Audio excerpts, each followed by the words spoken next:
بسم اللہ الرحمن الرحیم۔ رمضان المبارک کا آخری عشرہ چل رہا ہے اور آپ جانتے ہیں کہ اس آخری عشرے میں ایک ایسی رات آنے والی ہے جو آپ کی زندگی بدل سکتی ہے، لیلۃ القدر۔ لیلۃ القدر صرف ایک رات ہزار مہینوں سے افضل نہیں، یہ وہ رات ہے جس میں اللہ تقدیر کو لکھتے ہیں۔ یہ صرف ایک ہی رات ہو سکتی ہے جو آپ کی تقدیر کو بدل سکتی ہے۔ شعبان کی رات شب برات میں اللہ تعالیٰ اس تقدیر کو لکھتے ہیں اور اس میں اس کا عمل درآمد ہو جاتا ہے۔ لہذا قرآن پاک میں ارشاد ہے کہ ہم نے اس شب قدر میں قرآن پاک کو نازل فرمایا، اور قرآن مجید تاریخ میں کسی عام وقت پر نازل نہیں ہوا۔ یہ اس رات دنیا میں اتارا گیا جسے اللہ تعالیٰ نے خود منتخب کیا، ایک ایسی رات جو پہلے ہی اللہ تعالیٰ کے فیصلوں اور تقدیروں سے بھری ہوئی تھی۔ لفظ قدر کے کئی معنی ہیں: فیصلہ، تقدیر، طاقت، عزت، مرتبہ، پیمائش، اور لیلۃ القدر ہی وہ رات ہے جس میں یہ سارے معنی اکٹھے ہو جاتے ہیں۔ اس رات ہماری تقدیر کا اندازہ لگایا جاتا ہے، اس رات ہماری عزت بلند ہو سکتی ہے، اور اسی رات ہی ہماری دعاؤں کا وزن غیر معمولی ہو جاتا ہے، دعائیں قبول ہوتی ہیں۔ اور اللہ قرآن پاک میں فرماتے ہیں کہ اس رات قرآن فرشتے اور روح جبریل السلام زمین پر اترتے ہیں۔ ذرا اس منظر کا تصور کریں، زمین فرشتوں سے بھر جاتی ہے، آسمان کھل جاتا ہے اور غیب کی دنیا اس زمین پر اترتی ہے ان بندوں کو دیکھنے کو جو عبادت میں کھڑے ہوتے ہیں۔ حضرت ابن عباس رضی اللہ عنہ فرماتے ہیں کہ اس رات فرشتے زمین کے کنکروں سے بھی زیادہ تعداد میں اترتے ہیں اور وہ زمین میں پھیل جاتے ہیں اور ایسے لوگوں کو تلاش کرتے ہیں کہ نماز پڑھ رہے ہیں، اللہ تعالیٰ کا ذکر کر رہے ہیں، دعا مانگ رہے ہیں۔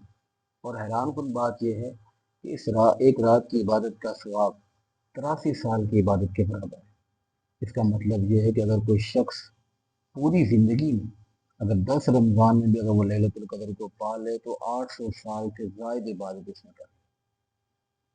انسان کی اس مختصر زندگی یہ صدیوں پر بھاری پڑ سکتی ہے۔ لیکن یہاں ایک اور گہرا راز بھی ہے، لیلۃ القدر صرف اجر کی رات نہیں، یہ تقدیر لکھے جانے کی رات ہے۔ اللہ تعالیٰ فرماتے ہیں کہ اس رات ہر حکمت والا فیصلہ طے کیا جاتا ہے۔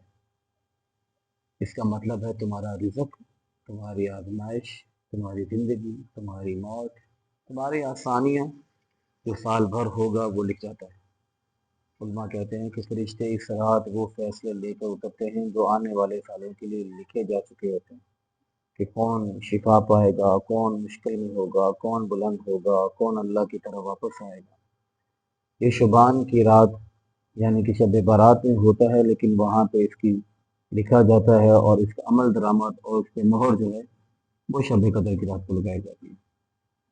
لیلۃ القدر میں سب سے طاقتور عمل دعا ہے، لمبی تقاریر نہیں، مشکل الفاظ نہیں، بس ایک ایسا دل جو جانتا ہے کہ اللہ سن رہا ہے۔ حضرت عائشہ رضی اللہ تعالیٰ عنہ نے نبی کریم صلی اللہ علیہ وسلم سے پوچھا، اگر مجھے معلوم ہو جائے کہ یہ لیلۃ القدر ہے تو میں کیا دعا مانگوں؟ تو آپ صلی اللہ علیہ وسلم نے لمبی دعا نہیں سکھائی، بس ایک جملہ سکھایا جس کا ترجمہ یہ ہے کہ اے اللہ تو بے شک اللہم انک عفو تحب العفو فاعف عنی، یعنی کہ اے اللہ بے شک تو بہت معاف کرنے والا ہے اور معاف کرنا پسند کرتا ہے، بس مجھے معاف فرما دے۔ معافی کیوں مانگنی چاہیے؟ کیونکہ انسان کے مستقبل کے لیے سب سے قیمتی چیز صرف نامہ اعمال ہے۔ جسے اللہ معاف کر دے وہ اپنی تقدیر کی طرف ہلکا ہو کر چلتا ہے، اور اللہ معاف کیے ہوئے بندے کے لیے الگ انداز سے فیصلے لکھ دیتا ہے۔ اصل المیہ یہ نہیں کہ کوئی لیلۃ القدر کو پہچان نہ سکے، اصل المیہ یہ ہے کہ رات آ جائے اور کچھ لوگ مصروف رہیں، موبائل کو اسکرول کرتے ہوئے رات گزار رہے ہیں، سوتے ہوئے، بحث کرتے ہوئے، باتیں کرتے ہوئے، یہ اتنی اہم رات گزر جائے۔ نبی کریم صلی اللہ علیہ وسلم نے فرمایا کہ جو شخص لیلۃ القدر میں ایمان اور ثواب کے لیے سے قیام کرے اس کے پچھلے تمام گناہ معاف کر دیے جاتے ہیں۔ اس رات کو تلاش کرنا ہوتا ہے، پاک راتوں یعنی کہ 21، 23، 25، 27، 29۔ 21 سے گزر گئی، اب باقی 23، 25، 27، 29 رہتی ہے۔ اور یہ رمضان کی رات صرف ایک رات مخصوص نہیں بلکہ ان 5 راتوں میں تلاش کرنا ہے۔ ایک رات اور تو زندگی کا نیا آغاز۔ اگر زندگی بھر رہی ہے، محسوس ہو رہی ہے کہ اگر دعائیں قبول ہوتی ہیں، نظر نہ آ رہی ہیں، اگر مستقبل غیر یقینی لگ رہا ہو، تو اس ایک رات کو معمولی نہ سمجھے جسے اللہ نے خود ہزار مہینوں سے بہتر قرار دیا ہے۔ کہ لیلۃ القدر میں تقدیریں بدل جاتی ہیں۔ اللہ تعالیٰ مجھے اور ہم سب کو اس رات میں عبادت کرنے کی توفیق عطا فرمائے اور ہمارے تمام گناہوں کو معاف کرنے کی توفیق عطا فرمائے۔ جزاک اللہ، دعا میں یاد